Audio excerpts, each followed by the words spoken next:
Guys ఈరోజు అయితే మేము జున్ను పాలు తెచ్చాము. సో జున్ను పాలు అయితే మనము చేసేద్దాం, సరేనా? వచ్చేయండి. ఏమమ్మా చేసేద్దామా? చేద్దాం. దా చూసుకునేద్దాం. ఫస్ట్ పాలు అయితే గిన్నెలో పోసేసుకుందాం రండి.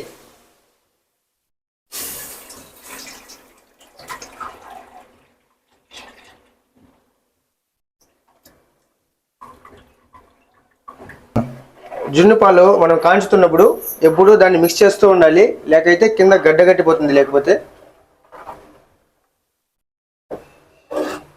చూడండి ఇలా గట్టిపోతుంది. చూడండి ఈ విధంగా గడ్డ కట్టిపోతుంది. చూడండి దాన్ని మిక్స్ చేస్తూనే ఉండాలి, అది అయిపోయేంత వరకు మిక్స్ చేస్తూనే ఉండాలి. చూడండి ఫ్రెండ్స్, ఇలా కిలుకుతున్నప్పుడే గడ్డ కట్టిపోయింది. చూడండి ఇదిగోండి ఎలా గడ్డ కట్టిపోయిందో.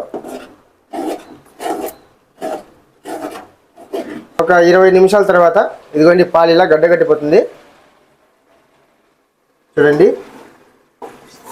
పాలలో ఉన్న వాటర్ అంతా లాక్కుంటుంది. చూడండి ఇప్పుడు మనము 1/2 కిలో దంచుకున్న బెల్లం అయితే దీనిలో వేసేద్దాము. అది వేయకపోతే టేస్ట్ ఉండదు. బెల్లం అన్న చక్కెర వేసుకోవచ్చు, మీ ఇష్టము. మేమైతే బెల్లం వేసుకున్నాము. ఇప్పుడు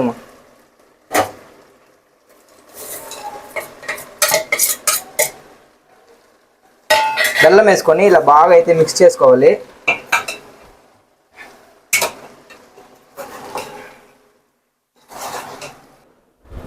మొత్తానికి మన జున్ను పాలు అయితే భలే రెడీ అయిపోయింది. చూస్తేనే నూరు ఊరిపోతుంది. ఒకసారి టేస్ట్ అయితే చేసేద్దాం ఎలా ఉందో. దింపుకున్నాక ఆరిపెట్టేయాలి. కాసేపు ఆరిపెట్టుకున్నాక ఇలా విడివిడిగా వచ్చేస్తుంది జున్ను అనేది. దీన్ని అయితే ఒకసారి టేస్ట్ చేసేద్దాం రండి.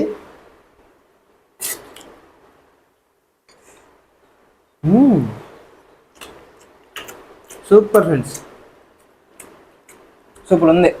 బెల్లం వేసాం కాబట్టి టేస్ట్ ఇంకా భలే వచ్చింది జున్నుకి. మీరు కూడా ఎప్పుడైనా ఇంట్లో ఈ విధంగా ట్రై చేయండి. సబ్స్క్రైబ్ చేసుకోండి గైస్, సరేనా? లైక్ చేసుకోండి, కామెంట్ చేసుకోండి, సబ్స్క్రైబ్ చేసుకోండి. సరే ఉంటావు గైస్, బాయ్.